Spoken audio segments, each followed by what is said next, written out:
చేయవలసినది స్తుతించేటప్పుడు స్తుతించాలి, ఆరాధించేటప్పుడు ఆరాధించాలి, కొనియాడేటప్పుడు కొనియాడాలి. తర్వాత వినేటప్పుడు ఆయన మాటను చాలా జాగ్రత్తగా తీసుకోవడానికి ప్రయత్నం చేయాలి. ససేమిరా కుదరదు, ముందే చెప్తున్నాను నేను. వాక్యాన్ని లోపల తీసుకోవడానికి అస్సలు కుదరదు. యాక్టింగ్లు మన అన్ని పైన మనం అనుకో వాక్యం చెప్పినప్పుడు మనసుకు తాకినప్పుడు దాని నెరవేర్పు మన జీవితంలో లేకపోతే నువ్వు నాటకం ఆడుతున్నట్టు లెక్క. అది తీసుకున్నావు, నీ హృదయానికి తగిలింది, తగిలినా కానీ నాకు కాదులే అని అనుకోవడం ఇంకొక లెక్క. తగిలినప్పుడు, వాక్యం తగిలినప్పుడు దాని ధ్యాసలో మనము తన్మయత్వం పొంది, అప్ప దేవుడు నాతో మాట్లాడాడు, యేసు రక్తం విజయం, స్తోత్రం హల్లెలూయా అని అనుకొని మనం సంతోషిస్తాం. అయిపోయింది, అక్కడికి అయిపోలేదు. దాన్ని మనం అవలంబించినప్పుడు ఆయన సంతోషిస్తాడు. హల్లెలూయా. ముందు ఎవరు సంతోషిస్తారు? మనం. ఉన్నారు ఇక్కడే ఉన్నారుగా. ఆయన వాక్యము చెప్పినప్పుడు, వాక్యం విన్నప్పుడు, నీకు హృదయానికి అది టచ్ అయినప్పుడు ఎవరు సంతోషిస్తారు? మనం. అది నెరవేర్చినప్పుడు, మన జీవితంలో అవలంబించినప్పుడు ఎవరు సంతోషిస్తారు? ఆయన. మొదటిది బెటరా, రెండోది బెటరా? మీరే చెప్పండి. రెండవది బెటర్. అది మరి చేస్తున్నావా? నీ బతుకులో, నా బతుకులో ఆయన సంతోషిస్తున్నాడా, లేకపోతే అనుకున్నాడా? చాలా జాగ్రత్త. ఆత్మీయ జీవితం చాలా జాగ్రత్త. వారానికి ఒకసారి లేదా 2 సార్లు, వారం మధ్యలో ప్రార్థనలు అన్నీ ఓకే, బాగున్నాయి. కానీ పర్సనల్ లైఫ్ ఎలా ఉంది? ఇతరులతో నువ్వు వ్యవహార శైలి ఎలా ఉంది? మాట తీరు ఎలా ఉంది? పళ్ళలో చేయి మోస్తున్నావు, అది నువ్వు నీ సావుకు గురి కావద్దు. మీలో అనేకులు రోగులు నయ్యున్నారు, అనేకులు కొంతమంది నిద్రించుతున్నారు. పళ్ళ అంటే ఆషమాషి వ్యవహారం కాదు. ఇష్టం వచ్చినట్టు నువ్వు బతికేసి వచ్చేసి ఇలా చేయి దాపి తీసేసుకొని మింగి నీళ్ళు తాగితే అయిపోయింది అనుకుంటున్నావు. చాలా తప్పు. అది చెప్పకపోతే నాది తప్పు అవుతుంది, వినకపోతే, విని ఆచరించకపోతే మీది తప్పు అవుతుంది. బ్రతుకులో నువ్వు కోపం వచ్చిందా, అవతల మీద ఈర్ష్య వచ్చిందా, అబ్బా ఇది దేవుని చిత్తం కాదు కదా అని నువ్వు నేర్చుకుంటున్న వాక్యము ద్వారా నీకు ఆత్మలో ఒక కాషన్ అనేది రావాలి, ఒక హెచ్చరిక రావాలి. అది వస్తలేదా, అయితే నువ్వు సచ్చిన కిందికే లెక్క. నీవు ఇతరులను హర్ట్ చేసే విధంగా మాట్లాడినప్పుడు వెంటనే నీకు ఒక ఆత్మలో గద్దింపు కనుక రాలేదా, ఆ స్టేజ్లో నువ్వు ఉన్నావా, అయితే తస్మాత్ జాగ్రత్త. డెడ్ షెల్స్ ఉన్నాయి. చచ్చిపోయిందే ఒక్క మాటలో చెప్తున్నాను, బ్రతికి లేదు. అయితే ఇప్పుడు ఏం చేయాలి? బ్రతికించుకోవాలి. ఎట్లా వీలవుతుంది? ఆత్మ ద్వారానే, ఆయన సన్నిధిలోనే. ప్రభువా నాకు ఏ స్పర్శ లేదు, ఏ స్పందన లేదు. అవతల వాళ్ళు నీ మాటలు చేత ఇబ్బంది పడుతున్న సంగతి, ఇప్పుడు నేను ఒక మాట మాట్లాడితే అవతల వాళ్ళు బాధపడిన సంగతి నాకు తెలుస్తుందా? కొంపలు తగలాడిపోయి నాశనం అయిపోయినాక ఎప్పుడూ కానీ అర్థం కాదు అది. కాబట్టి నాలుక అగ్నియే అన్నాడు. చాలా జాగ్రత్త. మీ పరిశుద్ధత, పవిత్ర జీవితము అత్యంత జాగ్రత్తగా మీరు కనిపెట్టుకోవాలి. హల్లెలూయా. రేల అదే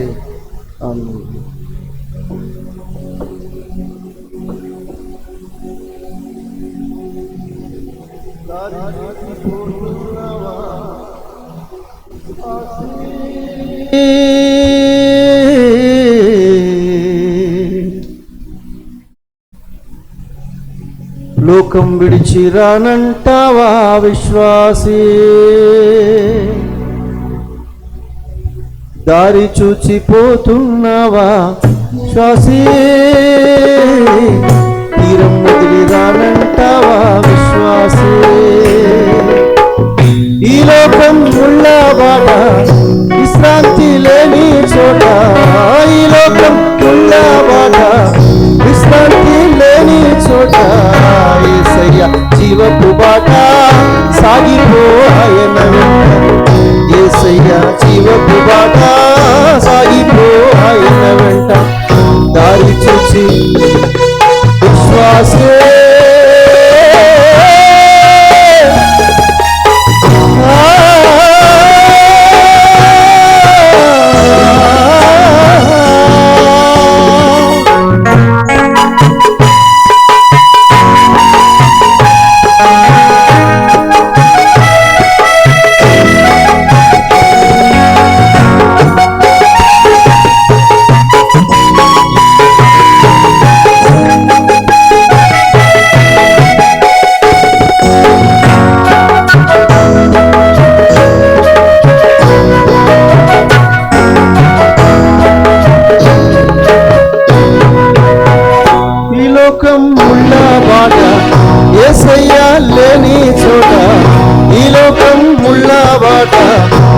యేసయ్యా లేని చోట యేసయ్యా జీవపు బాట సాగిపోయెను వెంట యేసయ్యా జీవపు బాట సాగిపోయెను వెంట యేసుతో నీవున్నావా విశ్వాసే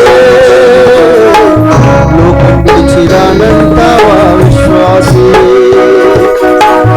యేసుతో నీవున్నావా విశ్వాసే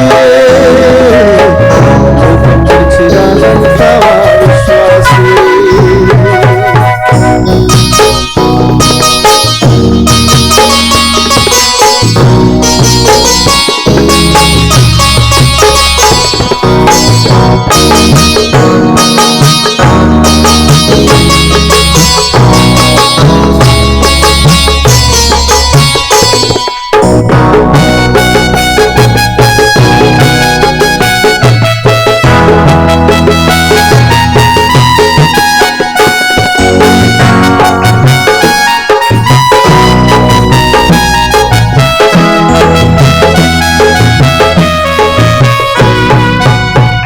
ఓడలో ఉన్నానాడు యేసు నీకు తోడుంటాడు ఓడలో ఉన్నానాడు యేసు నీకు తోడుంటాడు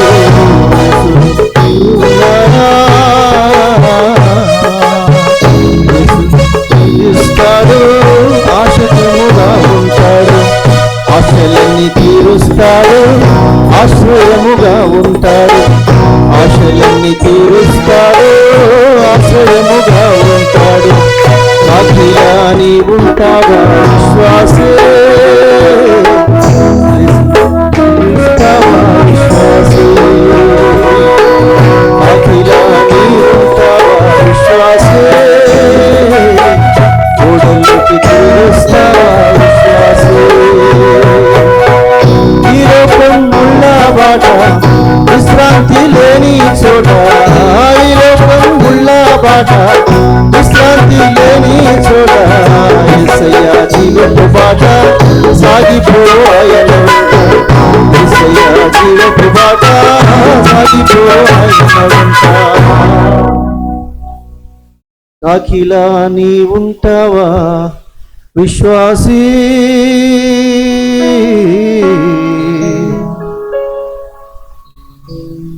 లోకం వదిలి తిరిగొస్తావా విశ్వాసీ హల్లెలూయా హల్లెలూయా ఆయన యొద్దకు మన మనస్సులు మన హృదయాలు ఆయన వైపుకు తిరిగినప్పుడే నిజమైన శాంతి సమాధానాన్ని మనం చూడగలం ఆయన వైపుకు తిరిగితేనే సమాధానం ఆయనతో ఉంటేనే నీ ఓడ అనే జీవితంలో దేవుడు ఉంటేనే నజరేయుడని యేసు ఉంటేనే నీకు శాంతి సమాధానము రక్షణానందం లేకపోతే ఏది లేదు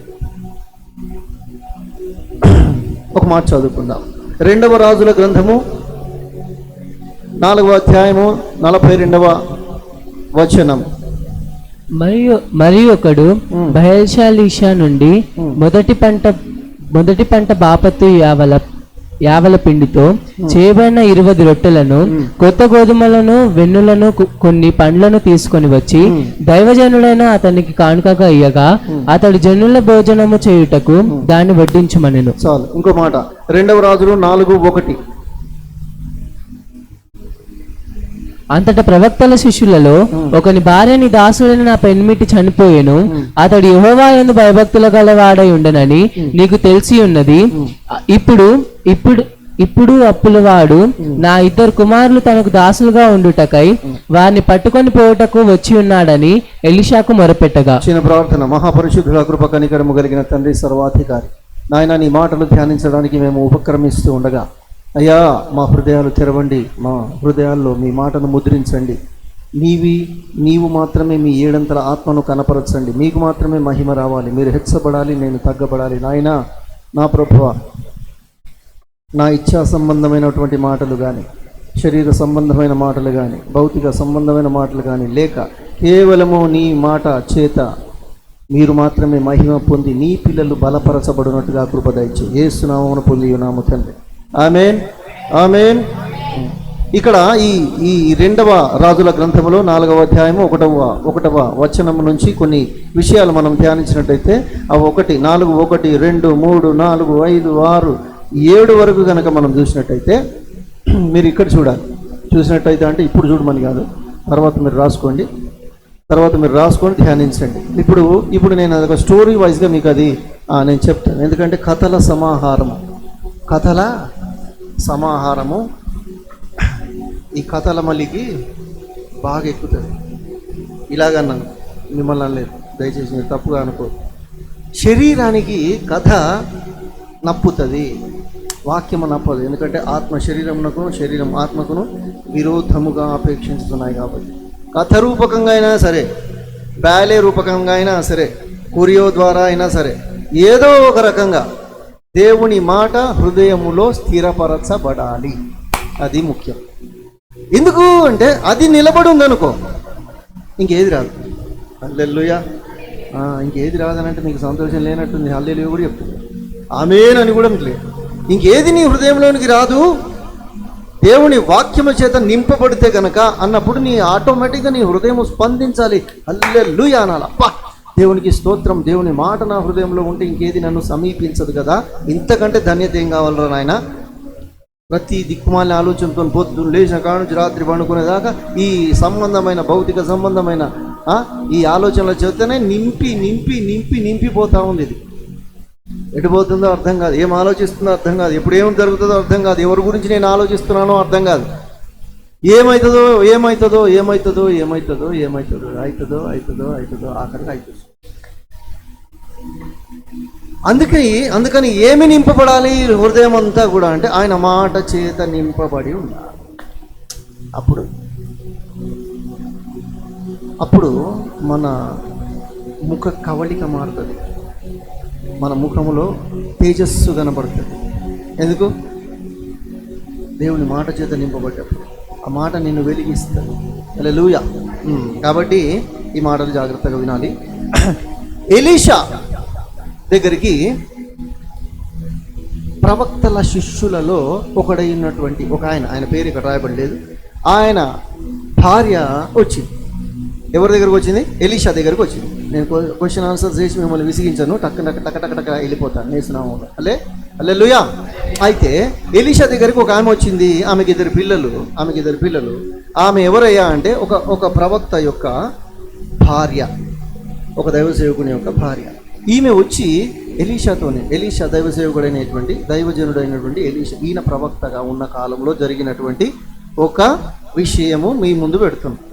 ఏమొచ్చిందయ్యా అంటే, ఎందుకు వచ్చిందయ్యా అంటే, అయ్యా ఇంటి దగ్గర నా పులుళ్ళు వెయిట్ చేస్తున్నారు, నా పిల్లల్ని తీసుకొని వెళ్ళిపోతారంట. ఏమైందమ్మా అంటే, నా భర్త అయినటువంటి దైవ సేవకుడు దైవజనుడు ఎలాగ బ్రతికాడో మీకు తెలుసు. ఆ మాట అక్కడ ఉంటుంది. భక్తి గలవాడై ఉండేనని నీకు తెలిసే ఉన్నది అంటది. అంటే మీకు తెలుసు ఆయన ఎలా బ్రతికాడో. ఇప్పుడు పరిస్థితి ఏంటంటే, ఈయన భక్తి, ఈయన దేవుని పట్ల ఈయన ఉన్న వ్యవహారము, దేవుడు ఈయన పట్ల ఉన్న వ్యవహారము అంతా ఒకందుకు బాగానే ఉంది, చాలా బాగుంది. కానీ ఆయన చేసినటువంటి మమ్మల్ని పోషించడానికో లేకపోతే దేవుని సేవలను మొత్తానికైతే అప్పు అయ్యింది. ఈ అప్పు తీసుకున్నాడు. అప్పు ఎవరి దగ్గర తీసుకున్నారో ఆ అప్పులోళ్ళు మా ఇంటి మీదకి పడ్డారు. ఇప్పుడు ఆయన లేడు, చనిపోయాడు. ఆయన తలిపోయిన సంగతి కూడా మీకు తెలుసు. ఆయన లేడు, ఆయన చనిపోయాడు. ఇప్పుడు ఈ అప్పులోళ్ళు మా ఇంటి మీద పడ్డారు. పిల్లల్ని తీసుకొని వెళ్ళిపోతారంట బానిసలుగా. నాకు సహాయం చేయండి అని అంటే దైవ సేవకుడు అంటాడు, ఇప్పుడు నా వలన నీకేం కావాలి? ఇది ఒక ఉత్తమ మెసేజ్, చాలా అద్భుతమైనటువంటి ఈ అంతర్భాగంలో చాలా మర్మాలు దాగి ఉన్నాయి. కానీ నేను సింపుల్గా తీసుకొని వెళ్ళాలని ఆశపడుతున్నాను. మన సమయాన్ని బట్టి మీరు జాగ్రత్తగా వింటే నీకు అది బోధపడుతుంది, లేకపోతే వృధా అవుతుంది. కాబట్టి జాగ్రత్తగా వినండి. ఇక్కడ ఏమంటున్నాడంటే, నా వలన నీకేం కావాలమ్మా అంటాడు. రామాయణం అంతని సీత ఏమైందని అడిగినట్టుంది. దేవుని కార్యాలు అలాగే ఉంటాయి. ఈమె వచ్చిన పర్పస్ ఏంటో దేవునికి తెలుసు. ఈయనకు తెలియకపోయి ఉంటుందా? మీరు చెప్పండి. ఈయనకు తెలుసు, ఖచ్చితంగా తెలుసు. ఒకవేళ తెలియకపోతే ఆమె చెబుతున్న క్రమంలోనే ఈయనకు అర్థమైపోయేలాగా దేవుడు కృప చూపిస్తాడు. ఎందుకంటే ప్రవక్తలకు దాచిపెట్టి దేవుడు ఏదీ చేయడు. ఆయన పిల్లలకు, ఆయన సేవకులకు లేదా ఆయన పిల్లలకు దాచిపెట్టి చెప్పకుండా ఏది సడన్గా థర్డ్మని ఎత్తేసినట్టు ఏది చేయడు. ముందుగానే ఇంటిమేషన్ ఉంటుంది డెఫినెట్గా.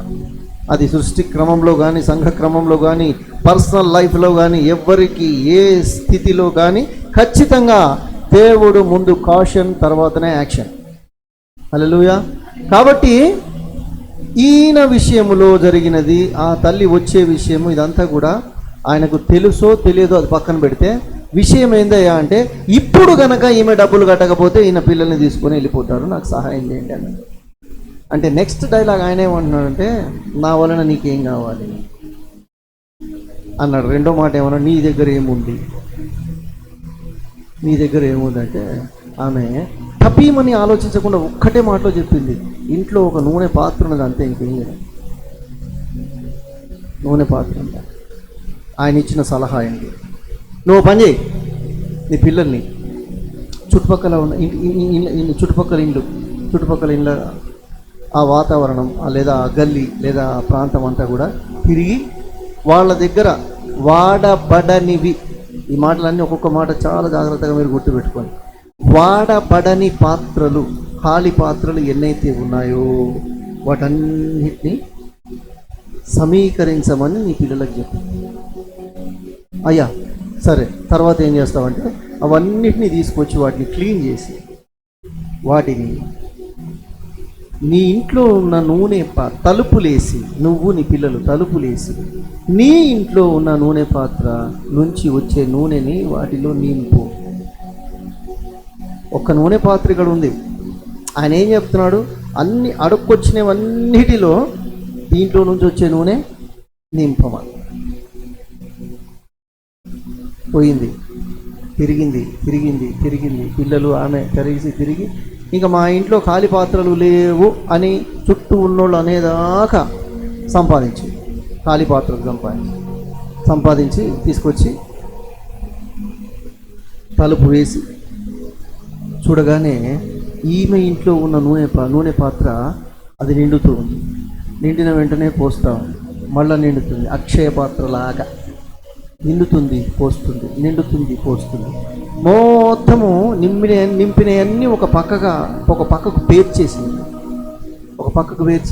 అప్పుడు పిల్లలతో అన్నది, అరే బాబా రే, కొంచెం పోయి ఇంకా ఏమన్నా కొంచెం ఉంటే, ఇంకా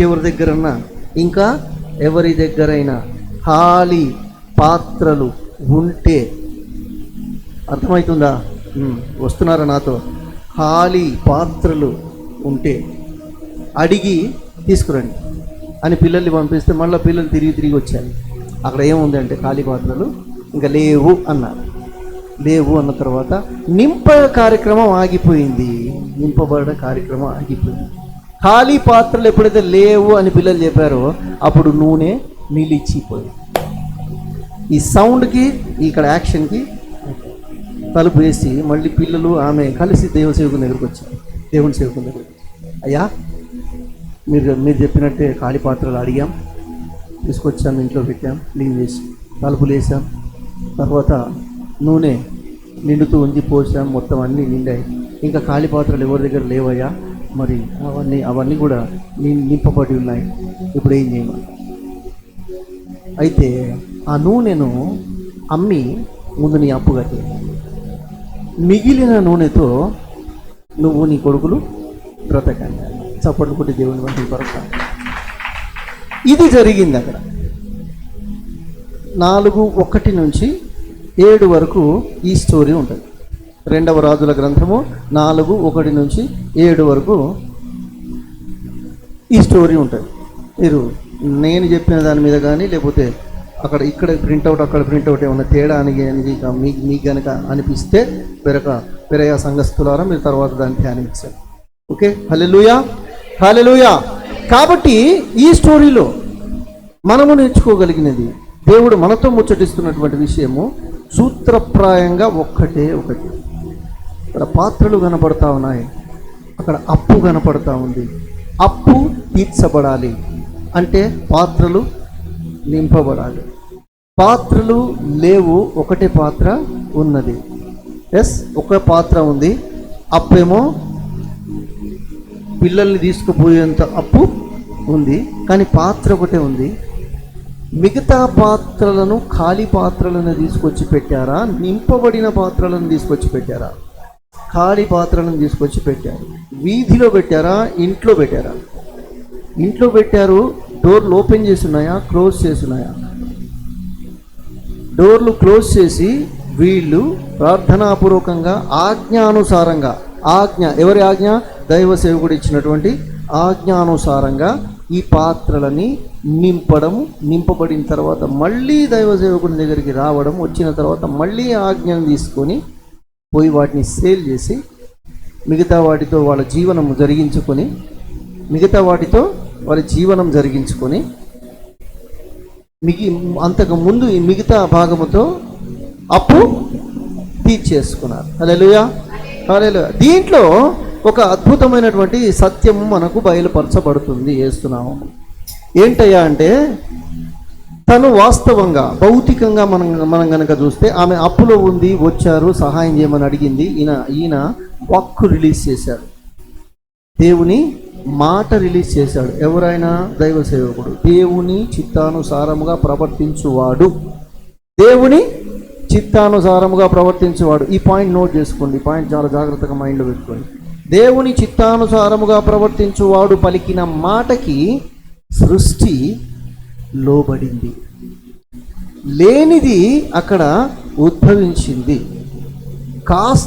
కాసింతనే ఉంది, అది సమృద్ధి అయ్యేంతగా ఎదిగింది. ఇది ప్రకృతికి విరుద్ధమైనటువంటి కార్యం. నమ్ముట నీ వలనైతే నమ్మువానికి సమస్తము సాధ్యం అన్నాడు దేవుడు. ఇప్పుడు ఈ కార్యము తన జీవితంలో జరిగిందని ఆమె సాక్ష్యం ఇస్తుంది, రైట్. ఎలీషా కూడా సాక్ష్యం ఇస్తున్నాడు, రైట్. ఓకే, దీనివల్ల కొన్ని విషయాలు మనం నేర్చుకుందాం. ఈమె అప్పుల పర్వములో ఉంది. మొట్టమొదటిగా భర్తను కోల్పోయింది, భారము ఎక్కువగా ఉంది. అప్పుల భారము, ఇటు కుటుంబ భారం, పోషణ లేదు. ఇదంతా కూడా ఆత్మీయంగా మనము కన్వర్ట్ కనుక చేస్తే, ఆత్మీయంగా దీన్ని మారుస్తే, భర్త అయి ఉన్నవాడు లేడు. దేవుడు భర్తగా కలిగినటువంటి ఉండాల్సినటువంటి జీవితము వారి జీవితాలలో లేదు. పైగా అపవాది తంత్రములలో చిక్కుబడి, అపవాది కోరలలో ఉచ్చులలో పడిపోయి, పాప భారము, రుణ భారము పెంచబడిపోయి ఉంది. వీళ్లకు దాన్ని తీసుకోవడానికి, దాని నుంచి విడుదల పొందడానికి వీళ్లకు శక్తి లేదు. ఈ శక్తి లేనప్పుడు ఒకరి సహాయం కావాలి. ఎవరి సహాయం అంటే దైవ సేవకుని సహాయం కావాలి. ఎక్కడికి వచ్చింది? దైవ సేవకుని యొద్దకు. దైవ సేవకుడు ఎక్కడ ఉంటాడు? మందిరము, దేవుని యొక్క మందిరము యొద్దకు వచ్చింది. అందులో నుంచి వాక్కు రిలీజ్ అయింది. ఏమని? నువ్వు నీ పాత్రని నింపుకో. హల్లెలూయా. ఈ పాత్ర అంటే ఈ ఖాళీ పాత్ర, హృదయమే ఆ ఖాళీ పాత్ర. ఆ ఖాళీ పాత్రను దేంతో నింపమన్నాడు? నూనెతో నింపమన్నాడు. ఎలాగ నింపమన్నాడు అంటే, నీవు ఉపవాసం ఉన్నప్పుడు రహస్యమందున నీ తండ్రికి రహస్యముగా మొర్రపెట్టు. నువ్వు స్నానం చేసి తైలం రాసుకొని బట్టలు కట్టుకొని రూమ్లోకి వెళ్ళి తలుపు తెరిచి, తలుపు మూసి, రహస్యమందున నీ దేవునికి రహస్యముగా మొర్రపెట్టుము. అప్పుడు రహస్యమందు చూచుచున్న నీ తండ్రి నీకు ప్రత్యుత్తరం ఇచ్చును. హల్లెలూయా, హల్లెలూయా. ఇప్పుడు ఈ తీసుకొచ్చిన పాత్రలు ఏమిటి? ఒక పాత్ర నింపబడింది. ఒక పాత్ర సరిపోదంటే సరిపోదు. ఒక పాత్ర సరిపోదు. ముందు ఇల్లు సరి చేసుకోవాలి, పాత్రను రెడీ చేసుకోవాలి. అదే రక్షణ. ఇప్పుడు ఈ పాత్రలను నింపాలి. ఇరుగు పొరుగు వాళ్ళందరినీ ఆయన సన్నిధికి. హల్లెలూయా. మత్తయి సువార్త 28వ అధ్యాయము 11వ మాట చూడండి. 11:28. ఒకసారి చూడండి తొందరగా. ప్రయాసపడి భారం మోసుకొనుచున్న సమస్త జనులారా, నా యుద్ధకు రండి, నేను మీకు విశ్రాంతి కలుగజేతును. నేను సాత్వికులను దీన మనసు గలవాడను గనుక మీ మీద నా కాడి ఎత్తుకొని నా యుద్ధకు నేర్చుకొనుడి, అప్పుడు మీ ప్రాణములకు విశ్రాంతి దొరుకును. చాలు చాలు చాలు. ఈ మాట చూడండి, ఈ మాట వినండి వినండి ఇంకా వినండి, తర్వాత రాసుకోండి, లేకపోతే 11:28 రాసుకోండి. ఇక్కడ వినాలి, వినాల్సింది మెయిన్గా జాగ్రత్త. అందుకే నేను రిఫరెన్స్లు చాలా మటుకు చెప్పాను. రిఫరెన్స్లు చెప్పాలంటే సరిపోదు, టైం సరిపోదు, మీకు ఎక్కదు, 2 లేవు. రాసుకున్న లీస్ట్ మాత్రం ఉంటుంది. ఈ లీస్ట్ హృదయంలోకి పోదు, సరిగదా వాక్యం ఫలింపు ఉండదు. కాబట్టి నేను చెప్పనివ్వండి జాగ్రత్తగా. దేవుడు ఈ ఖాళీ పాత్రని నింపడానికి ఏమన్నాడు? ప్రయాసపడి భారము మోస్తున్నావు అమ్మా, నీ కొడుకులు బానిసలుగా పట్టబడడానికి ముందు నువ్వేం చేయి? నువ్వు నా దగ్గరికి రా. నువ్వు నా దగ్గరికి వస్తే ఏం చేస్తానంటే నా భారం నీ మీద నీ భారం కాకుండా నా భారం కూడా నీ మీద, నా కాడి సులువైనది కనుక మీరు నా భారాన్ని, నీ భారం కాకుండా నా భారం, ఇదేందా నా భారం తీస్తామని నేను నీ దగ్గరికి వస్తే నీ భారం కూడా అని లేదు. ఇలాంటి మాట రావడానికి ముందే ఆయన ఏమన్నాడు? నా కాడి సులువైనది. కాడి సులువైనది. ఎప్పుడు సులువైనది అంటే ఆయన ఆజ్ఞానుసారముగా చేసినప్పుడు సులువైంది. ఒకవేళ ఆయన ఆజ్ఞ లేకుండా కనుక నువ్వు పాత్రను నింపడానికి కానీ ఇతరుల పాత్రలు తీసుకురావడానికి కానీ ప్రయత్నం చేస్తే ముఖం పగిలిపోద్ది, కానీ వర్కౌట్ అవ్వదు. ఇవ్వరు. ఇక్కడ ఇంకో ఎగ్జాంపుల్ నేను చూపించగలుగుతాను మీకు. 30 నుంచి 60 లక్షల మందిగా ఐగుప్తు నుంచి బయలుదేరుతున్న క్రమంలో అంతకంటే ముందు జరిగింది ఏంటో తెలుసా? మీరందరూ మీ యజమానుల దగ్గరికి పోయి మీరు అడగండి, మీరు వాళ్ళ దగ్గర డబ్బు, దశకము, ధన ధాన్యాలు మీరు అడగండి, వాళ్ళు మీ మీద కనికర పడేటట్టుగా చేస్తాను, వాళ్ళు ఉన్న ఒంటి మీద కూడా తీసి మీకు ఒలిచి ఇచ్చేస్తారు. దాన్ని ఇంకొక కోణంలో కనుక చెప్పగలిగితే దాన్ని ఏమంటున్నానంటే దోచుకొనివి. అంటే అంత దిగా తీసేసుకున్నారు వాళ్ళ మీద, వాళ్ళు ఏమీ లేకుండా రిక్తులుగా అయిపోయేంతగా. అంటే నీవు పాత్రను అడిగినప్పుడు వాళ్ళు నీకు ఇవ్వాలి అని అంటే ఆ కనికరం అనేది రావాలి, వాళ్ళు నీ మీద కనికర పడాలి. ఓకే, ఈ మాటను ఆత్మీయ కోణంలో కనుక తీసుకుంటే, నీవు సువార్తను వాళ్ళకి అందించినప్పుడు ఏమన్నాడు ఇక్కడ? నా కాడి మోయాలి, సులువైనది అన్నాడు. కాడి అంటే ఆయన భారం, ఆయన సేవా భారం, ఆయన రాజ్య విస్తరణ. ముందు మీరు నా నీతిని, నా రాజ్యమును వెతకండి, అప్పుడు అవి అన్నీయు మీకు అనుగ్రహించబడును. ఒక్కొక్క మాట విడదీసి గనక ధ్యానిస్తే బాబా అద్భుతమైనటువంటి మాటలు, దేవుని మాట. అద్భుతమైనటువంటి ఆ జుంటి తేనె ధారల కంటే మధురమైనవి, కొవ్వు మెదడు కంటే మించినటువంటి టేస్ట్ అంట. అది ఎప్పుడు ధ్యానిస్తే?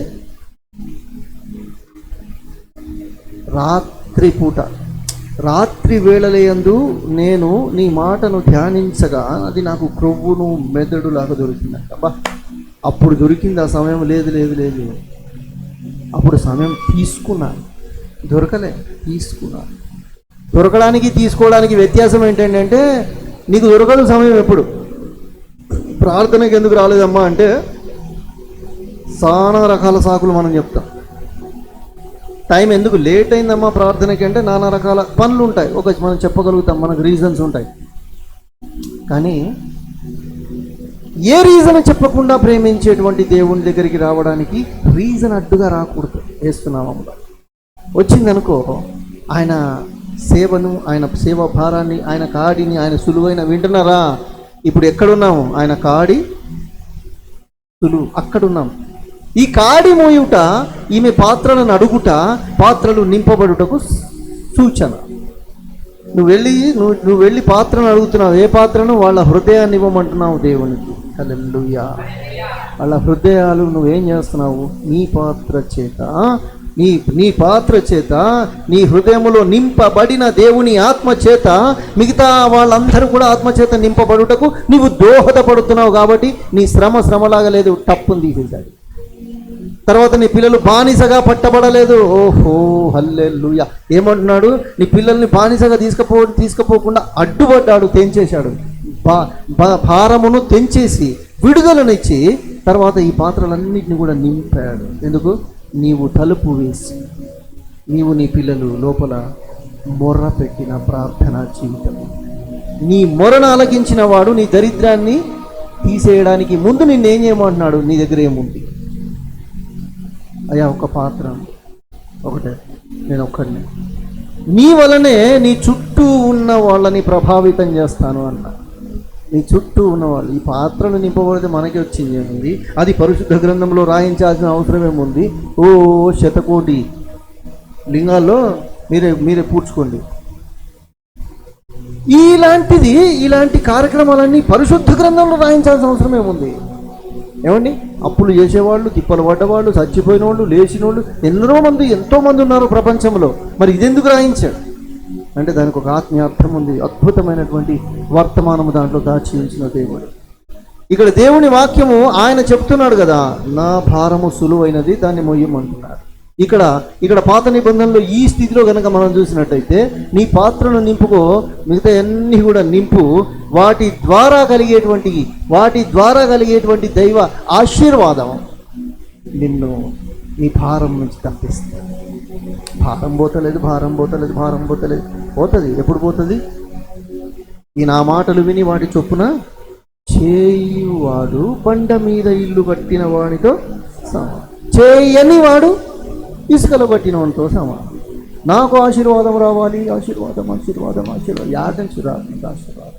ఎప్పుడు వస్తుంది నీకు ఆశీర్వాదం అంటే ఆయన చిత్తమును చేసినప్పుడు. ఆయన చిత్తం ఏంటి ఇంతకీ అని అంటే, ఆయన రాజ్యాన్ని కట్టుటయే ఆయన చిత్తం. ఎందుకు అంటే, ఇప్పుడు మహా అంటే నువ్వు 30, 40, 50, 60, 70, 80, 90 సంవత్సరాలు ఉండుండొచ్చు, బతుకుతుండొచ్చు. కానీ దేవునితో నీ ప్రయాణము, దేవునితో నీ సహవాసము ఎన్నేళ్ళు తెలుసా? యుగములు. ఆ యుగమాలు బ్రతకాల్సిన ఆ జీవితం కోసం ఈ సమస్తాన్ని కూడా వదిలేశారు వాళ్ళు.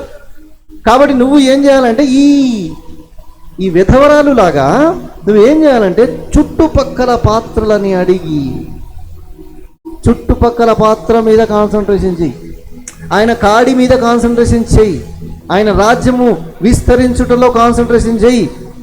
దావీదు వల్లే ఆశీర్వదించబడతావు. ఎలాగో తెలుసా? నేను యెహోవా మందిరములో చిరకాలము నివసింపకూడదును, అప్పుడు కృపాక్షేమములు నా వెంట వస్తాయి. నేను కృపాక్షేమములు మాత్రం కావాలి, దేవుని పని నాకు అవసరం లేదు. అది నా సబ్జెక్ట్ కాదనుకుంటివా? ఎన్నెన్నో మేళ్లను అనుభవించిన నేను అని పాడుకోవాల్సిందే. ఇంకొక మేలు నీ లైఫ్లోకి రాదు. అంటే వాక్యము నిరర్థకం కాదు, వాక్యం అబద్ధం కాదు. ఆయన ఏం చెప్తున్నాడు? నా కాడి సులువైంది, దాన్ని మోయండి. ఏమి తిందుమా, ఏమి తాగుదుమా అని ఆలోచించుకొనొద్దు. మీకు ఏమి కావాలనో ఆ సమయంలో మీకు ఏం కావాలనో దేవుడు ఆల్రెడీ నిర్ణయించి పెట్టాడు, ఉంచి పెట్టాడు.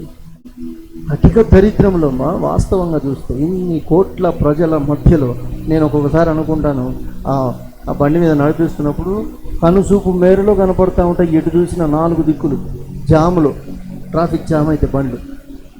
ఇప్పుడే ఇక్కడ నాకు అన్ని చూపులో మాత్రమే కనిపించేవి ఇన్నైతే ప్రపంచంలో ఎన్ని ఉండిండొచ్చును. వాటన్నిటికీ ఫ్యూల్ ఎవడిస్తున్నాడు? వాటన్నిటికీ ఈ ముడి సరుకు ఎవడిస్తున్నాడు? తయారు చేయడానికి ఉపయోగపడే ముడి సరుకు ఎక్కడిది? తిరగడానికి ఆ బర్న్ అయ్యి మండించి తిరగడానికి ఉపయోగించే ఫ్యూల్ ఎవరు ఇస్తున్నారు? నువ్వు తాగుతున్న నీరు ఎవరు ఇస్తున్నారు? ఒక బాటిల్ కొనడానికే ఇబ్బందులు పడుతున్నావు కదా. ఒకప్పుడు లేదు అసలు. ఒకప్పుడు నీళ్ళు ఎక్కడ పడితే అక్కడ దొరుకుతాయి. సహజ సంపదలు హరించుకుపోతున్నాయి. ఎందుకంటే అది మన దౌర్భాగ్యం, అది మనమే చేసుకుంటున్నాం అన్నది. కానీ దేవుడు కనికర సంపూర్ణుడు. ఆయన కనికరము ఆయా కాలముల మీద ఆయన దృష్టి పెట్టకపోతే, ఆయన ఇవ్వకపోతే, ఆయన ఇలాగనక అంటే, ఇలాగే ఉంది ఇప్పటిదాకా, ఆయన ఇలాగనకంటే తట్టుకోలేదు. ఎవరు తట్టుకోలేదు, ఎవరు బతకలేదు. కాబట్టి ఆయన చెప్పినది మీరు వినలేదు. మళ్ళీ చెప్తున్నాం, ఆయన చెప్పినది చేయుడి. ఆయన మీతో ఏం చెప్తాడో అది ఏమన్నాడు? దైవ సేవకుని ద్వారా ఆయన నోట నుంచి ప్రభువు మాట్లాడుతున్న మాట ఏంటంటే, అంటే నీ జీవితంలో ఆశీర్వాదము, నీ జీవితంలో కరువు, నీ జీవితంలో అప్పులు, నీ జీవితంలో తిప్పలు ఇవన్నీ కూడా పోవాలి అంటే కాస్తో కూస్తో పాత్రలను అడుక్కో. అర్థమైందా? పాత్రలను అడిగి తెచ్చుకో. ఆయన వైపుకు, ఆయన మందిరం వైపుకు, నీ ఇల్లు అనబడినటువంటి ఆ స్థలానికి వాటిని నడిపించే బాధ్యత నీ మీద పెట్టారు. ఇంతే అడుగుతున్నాడు ఆయన, ఇంకేం అడగదు, ఇంతే. కానీ ఇది చేయడానికే అతల సుతల రసాతల పాతాల లోకంలో సహా మనం దూరం దూరం దూరం దూరం వెళ్ళిపోతాం. ఎందుకంటే మన అపరాధాలని, మన తప్పుల్ని ఎత్తి చూపిస్తాడు దుష్టుడు. నీ బతుకిలా పెట్టుకొని నువ్వు ఏం చెబుతావు అనేస్తాడు అక్కడ. నీ జీవితంలో ఏ ఆశీర్వాదం ఉందని వాళ్ళు ఆలోచించే కోణం వేరు సుమా. దేవుని ఎరగని వారు, అన్యులుగా బ్రతుకుతున్న వాళ్ళు ఆలోచించే కోణము వేరు. ఎలాంటి కోణం తెలుసా? వాళ్ళు ఆలోచించేది ఏమొచ్చింది, ఇప్పుడు ఏం చేయాలి. అర్థమైందా? నేను మొక్కుకున్నాను, నాకు నెరవేరాలి, నెరవేరిన తర్వాత మొక్కుబడి చెల్లిస్తానంతే. ఇదంతా బిజినెస్. వాళ్ళతో కమిట్ అవుతారు, వాళ్ళ మొక్కుబడి అడుగుతారు, అయిన వెంటనే ఆ మొక్కుబడి చెల్లించేస్తారు. గతం బారాకుని మాకు ఇంకా మనకు వీళ్ళకి ఏ సంబంధం లేదు. కానీ తండ్రి అయిన దేవుడు మానవాళితో ఎలాంటి కనెక్షన్ పెట్టుకున్నాడంటే, తండ్రిగా, భర్తగా, స్నేహితుడిగా. ఎన్ని రీజన్స్ ఉన్నాయో ఆయనకి నిన్ను సమీపించడానికి. నువ్వేమనుకుంటున్నావు? మనమే అది మానవాళి ఏమనుకుంటుంది అంటే, ఏమొద్దు నువ్వు అవన్నీ రీజన్లు మాకొద్దు, మా అన్నము మేము తిందుము, మా బట్ట మేము కట్టుకుందాము, నీ పేరు మాత్రం ఉండని మాకు చాలా అని అంటున్నాడు యెరూషలేము కుమార్తెలు చెప్పినట్టుగా. మా అన్నం మేము తింటాం, మా రీజన్, మా బతుకు మాకుంది, జస్ట్ పేరు టైటిల్ ఉండాలి మాకు మీద. అట్లా ఒప్పుకుంటాడు. అలాగేలాగా అవుతాయి? కుదరదు కదా.